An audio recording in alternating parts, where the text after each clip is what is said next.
Best varicose veins చికిత్సనే పొందండి. నొప్పి లేని చికిత్స కోసం సంప్రదించండి ఎబిస్ హాస్పిటల్. నమస్తే రమగారు. నమస్తే జయ. రమగారు, సాధారణంగా ఉన్న కొన్ని సందేహాలండి. చీపురు ఇంట్లో ఏ వైపు పెట్టాలి, ఎలా పెట్టాలి, ఇలాంటి సందేహం కూడా ఉంటుందండి. ఒకటి ముందు ఇది క్లియర్ చేయండి, తర్వాత ఉన్న సందేహం అడుగుతాను మిమ్మల్ని. చీపురు ఇవాళ కొత్తగా వచ్చిన వస్తువు కాదు, అందరి ఇళ్లలోనూ ఉంటుంది. కొబ్బరి నీళ్ళ చీపురు ఉండేవి, ఇదివరకు అయితే పూచిక పిల్లల చీపుర్లు ఉండేవి. ఇప్పుడు కొత్తగా ప్లాస్టిక్ చీపుర్లు కూడా వచ్చినాయి. అవును, దాన్ని వాకిట్లో పెట్టుకోం కదా. ఎవరైనా రాగానే చీపురే కనపడితే రోతగా ఉంటుందా? కాబట్టి తలుపు వెనకాల పెట్టాలి, ఎక్కడైనా వెనకాలకి కనపడకుండా పెట్టుకోవాలి. ఇది సాధారణమైన విషయం కదా జయ. వాటి మీద ధర్మ సందేహంగా ఎందుకుంటుందో అర్థమై చావదు నాకు. మీరు ఇప్పుడు ఇంత క్లియర్గా చెప్పండి, ఎన్ని అనుమానాలు వస్తాయో చూద్దాం. చీపురుని కనపడకుండా పెట్టుకోవాలి. మొదటిది, తిరగేసి పెడితే, తిరగేసి పెట్టడం, మరగేసి పెట్టడం, దాని మీద బోల్డ్ డౌట్లు. తిరగేసి పెట్టాం, చీపురు కుంచె కిందకి కర్ర పైకి పెట్టామనుకోండి, 4 రోజుల్లో కుంచె వంగిపోతుంది, వంకర వచ్చేస్తుంది, కుంచె వంగిపోతుంది, ఊడవలేకపోతాం. కుంచె పైకి పెట్టాలి, కుంచె పైకి పెట్టాలి, కర్ర కిందకి పెట్టాలి. పెడితే అప్పట్లో కుంచె చీపురు శ్రీ మహాలక్ష్మి కాబట్టి అట్లా తిరగేసి పెట్టకూడదని ఒక సిద్ధాంతం. చీపురు ఒక వస్తువు, నా ఉద్దేశం జయ. ఇది ఇందులో శాస్త్రం ధర్మం లేదు. ఓకే, శాస్త్రం ధర్మం లేదు. వాళ్ళు అలా చెప్పారు, మీరు ఇలా చెప్తారు అని నువ్వు నన్ను అడగకు, నన్ను ఎవ్వరూ అడగండి. నా ఉద్దేశం అడిగితే చెప్తున్నాను అంతే. చీపురు ఒక వస్తువు, అది మనం ఉపయోగించుకునేది. అండ్ మోర్ ఓవర్ అది మనకి ఎందుకు ఉపయోగపడుతుంది? మన పరిసరాల్ని శుభ్రంగా ఉంచుకోవటానికి. కాబట్టి దాన్ని మొదట మనం శుభ్రంగా ఉంచుకోవాలి, దాన్ని సరిగ్గా ఉంచుకోవాలి. మ్యాక్సిమం యూటిలిటీ దాని నుంచి మనం తీసుకోవాలి. అండ్ అది ఊడవడానికి వాడే సాధనం కాబట్టి, అంటే శుభ్రం చేయడానికి వాడే సాధనం కాబట్టి, ఇంట్లో ఎక్కడ పడితే అక్కడ అందరూ నలుగురు వస్తే కనపడేటట్టుగా పెడితే బాగుండదు. అందుచేత దాన్ని కనపడకుండా పెట్టండి మొదటిది. కిచెన్ బాల్కనీలో కానీ లేదా బెడ్రూమ్కి అనుసంధానంగా ఉన్న బాల్కనీలో కానీ వెనక వైపుగా పెట్టుకోవాలి. తలుపు వెనకాల పెట్టచ్చు. కర్ర కిందకి పెట్టి కుంచె గనక పైకి పెడితే మీరు వంగి కర్ర పట్టుకోవచ్చు తీయటానికి. చీపురు వంగిపోకుండా ఉంటుంది. నేను క్లియర్గా చేసే మెథడ్స్, నేను చేసేది ఖచ్చితంగా చెప్తున్నా. మా ఇంటికి ఎవరైనా వచ్చినా చూడొచ్చు. రోజు మా సచివతి నన్ను అడుగుతుంటుంది, నువ్వు ఒకదానివే ఇలా పెడతావమ్మా అని. ఎవరి చాయిస్ వాళ్ళది అని చెప్తాను నేను.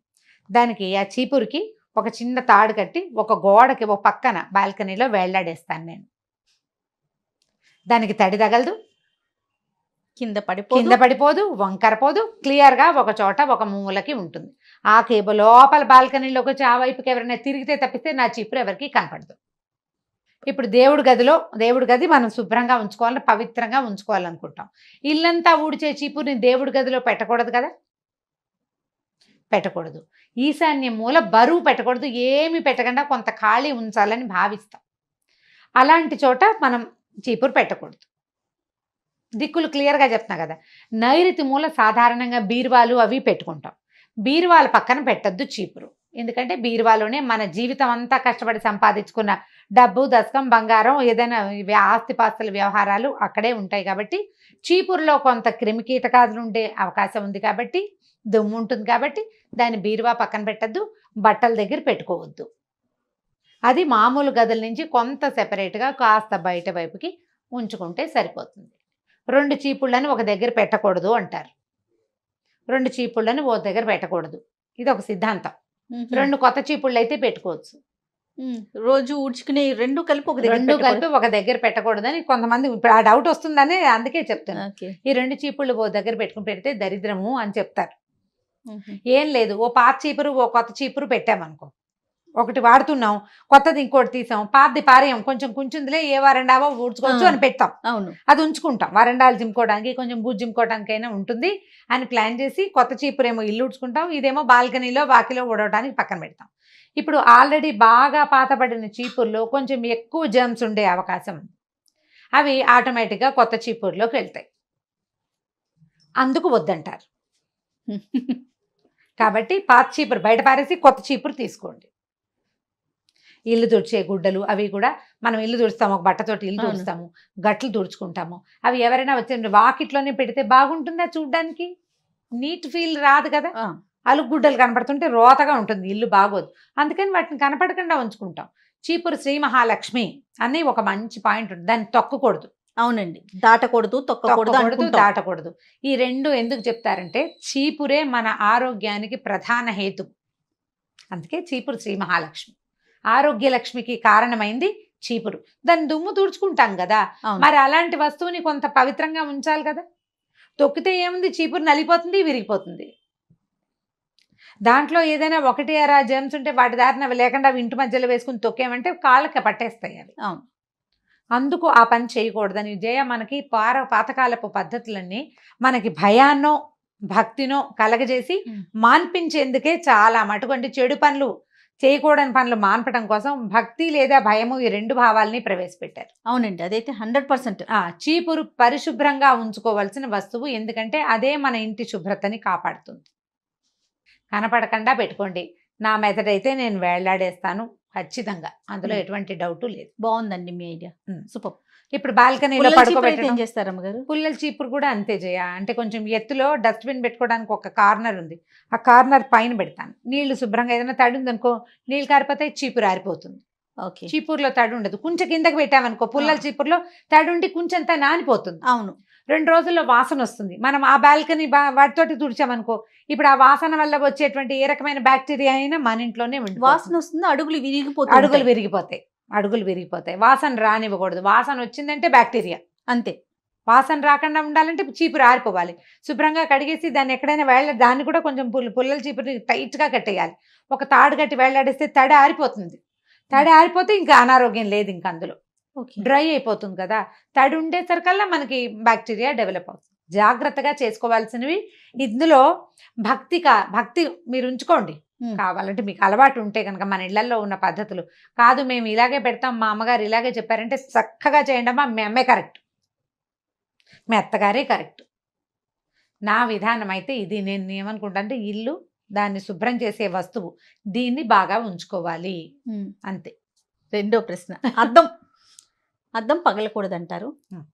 ఒకవేళ పగిలిన అద్దాన్ని మనకి టైం కుదరక దాంట్లోనే చూసుకుంటే అశుభం జరుగుతుంది అనేసి అంటూ ఉంటారు, ఏమంటారు? అద్దం పగలటం ఏంటంటే అశుభ సూచకం అంటారు. నిజమే, అశుభ సూచకం ఎప్పుడవుతుంది?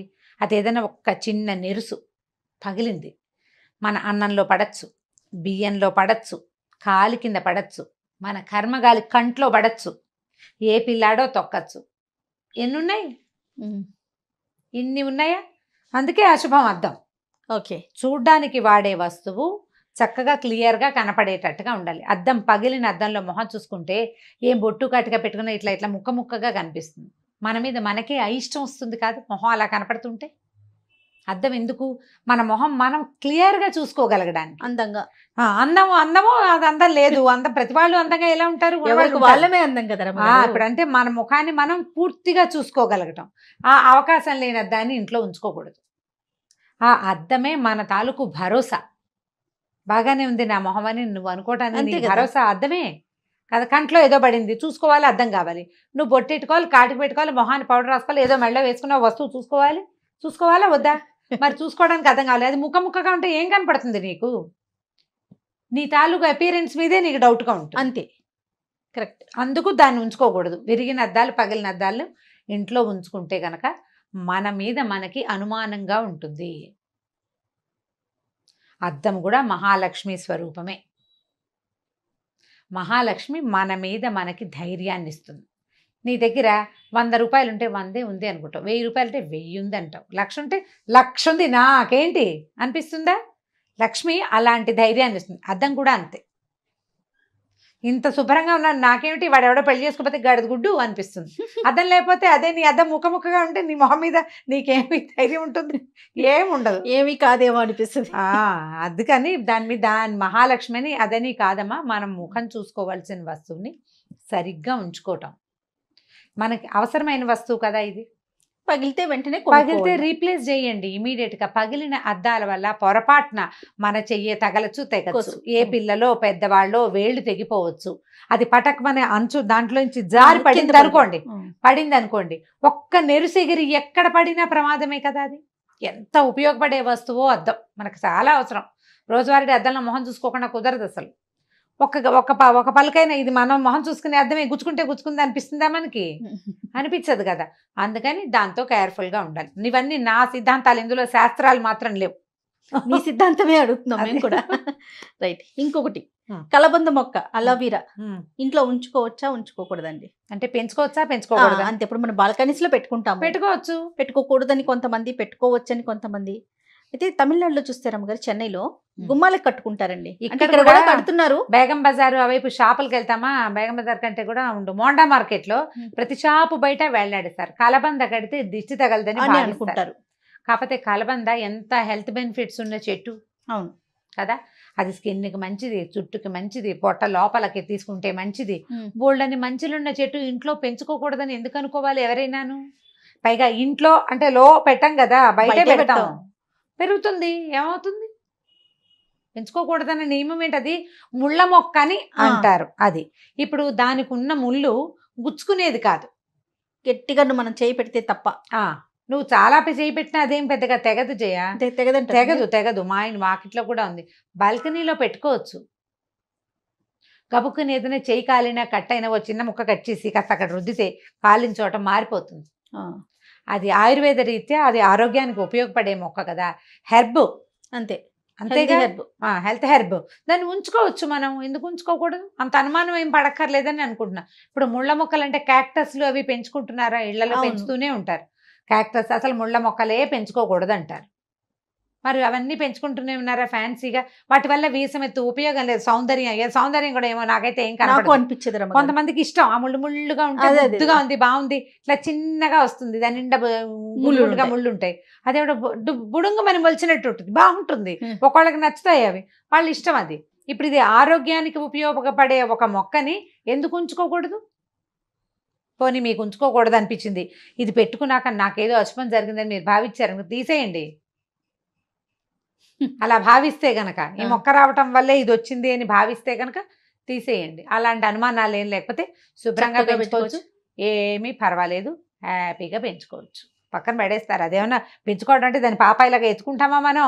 ఏదో కుండీలో పడేస్తాం, దాని దారిన వస్తుంది, దానికి ఎరువు ఎక్కర్లా, ఏం వేయక్కర్లా, వాటర్ కూడా మనం ఇవ్వక్కర్లేదు. ఏ నీళ్లు ఇవ్వకపోయినా దాని దారిన అది పెరిగే మొక్కకి ప్రశ్న ఎందుకు? అసలు అక్కర్లేదేమో మరి. బాగుంది. రైట్ రమ్మ గారు, నమస్తే. నమస్తే జీ. ఈ వీడియో కనుక మీకు నచ్చినట్లయితే లైక్ చేయండి, షేర్ చేయండి. మరిన్ని ఇంట్రెస్టింగ్ వీడియోస్ కోసం మా ఛానల్ని సబ్స్క్రైబ్ చేసుకోండి.